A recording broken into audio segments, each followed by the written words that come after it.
How many people got in touch with you after you made this appeal for people to make contact?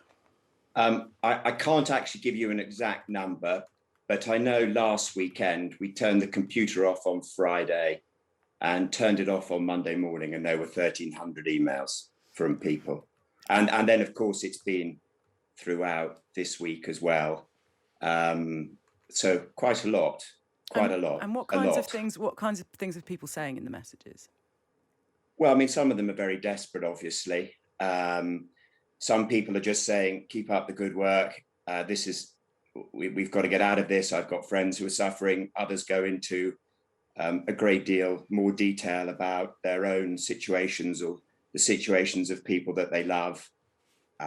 There's obviously eating disorders, depression, and at the extremis, very sadly, some people tell me about people that they love who've taken their own lives. So it's difficult reading, but a lot of people say it's just really nice to be able to put pen to paper metaphorically, because obviously it's an email.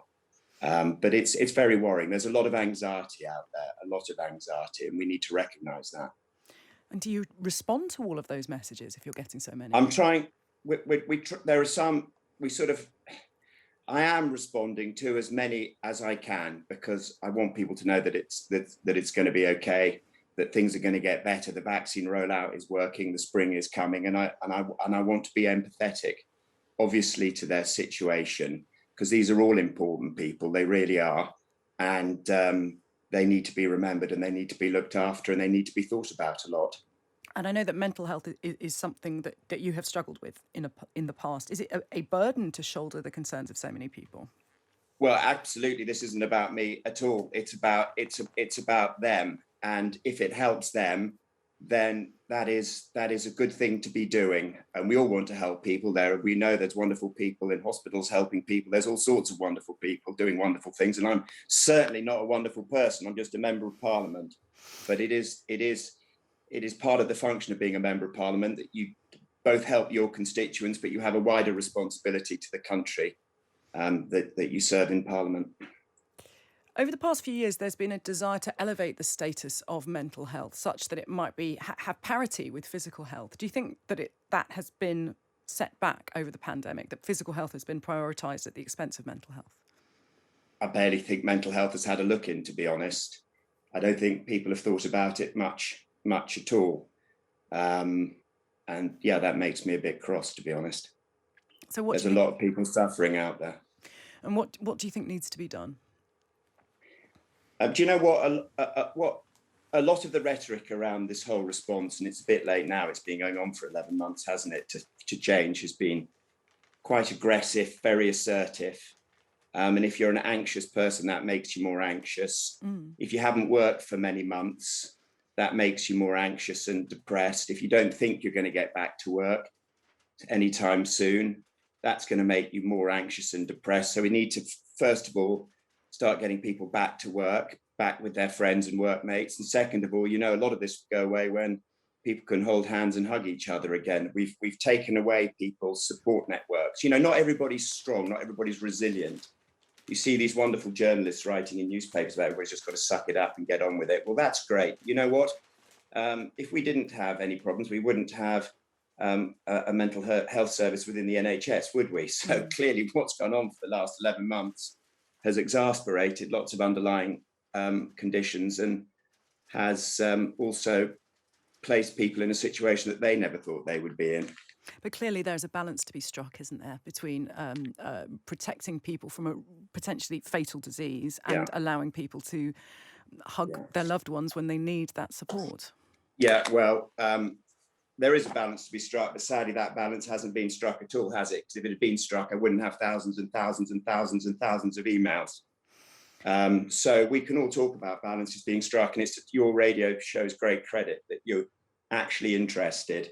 But I've not heard much concern. We've got a very good mental health minister in Nadine Dorries, Minister of State, but this needs to come from the top. And I can't quite recall when the nation's mental health was discussed by Chris Whitty at a Number 10 press conference. He is meant to be the chief medical officer, but perhaps I missed that. But if he did, great. But I haven't heard much of it from him or anybody else really at those press conferences. Isn't the answer to this more support for mental health services rather than an end to lockdown? No, the answer for this is for people to get back to their support networks, to get back to their jobs and to the people that they love. Yeah, we are social creatures. We don't mix because we like to mix. We mix because we need to mix. We are isolating people. I had a young woman write to me. She has eating disorders. She said, you know, my little life was my little life, but I got in my car and I drove to work. And 2 nights a week, I went out with my friends, and that helped me cope. That helped me get better. Now I'm stuck at home with my parents who are on top of each other, and I'm struggling. So all this nonsense that it's all about clinical interventions or it's all about better services, it's about actually allowing people to get back to their support networks again. Surely, and this has gone on for long enough. But surely if we have a wave of more tens of thousands of deaths, there are going to be more tens of thousands of bereaved families. Yeah, well, we're not going to have a wave of more tens of thousands of deaths. And when I read about someone whose brother-in-law was committed suicide, his life mattered as much as everybody else. These lives matter as much as everybody else's lives. And I'm sorry if I sound agitated, because I am agitated. These lives matter as much as anyone else's.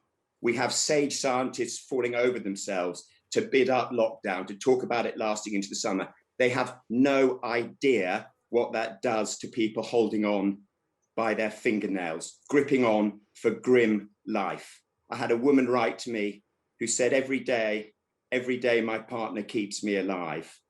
And I've got the evidence statements, I've got the witness statements, and I've got the victim statements. And actually somebody needs to show some interest in these.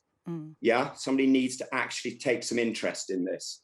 I think there is a fear, though, that you know, taking, you know, it's such a binary approach that the answer to all of this is unlocking and allowing people to get back to work and be with their families. That is going to be dangerous. We've spoken to so many scientists on the programme who, you know, are cautious individuals, but they have made the case based on data that we could be heading for a fourth lockdown and so many more deaths if we don't do this carefully. Well, we've heard far too much from sage scientists bidding each other up. We have not heard enough from people who actually are worried about the mental health of the nation, their mental well-being, what's going on in people's heads. What I really do hope, when the Prime Minister makes his announcement tomorrow, he's going to say this: you can be a scientist on Sage and advise me, or you can go on TV shows and radio shows and advise the nation, but you can't do both. You can't do both. This is now a public policy, political decision that needs to be made by politicians. And we need to hear more from people who are interested in matters of the mind than we are at the moment from hearing people who are interested in matters of the body. That's not to say they haven't done a great job. But if anybody thinks we're just going to bounce back from this, we're going, hooray, it's all over, fantastic, that's it, great. The legacy from this is in people's homes, in their heads, in their workplaces, is going to go on for a very, very long time. And I get really quite irritated that I actually have to defend that position. So it's just been completely demonstrated, not by you personally, but by the line of questioning, that there is no such thing as parity of esteem. Parity of esteem is simply a jumble of words at the moment, just a jumble of words put together to make something sound nice.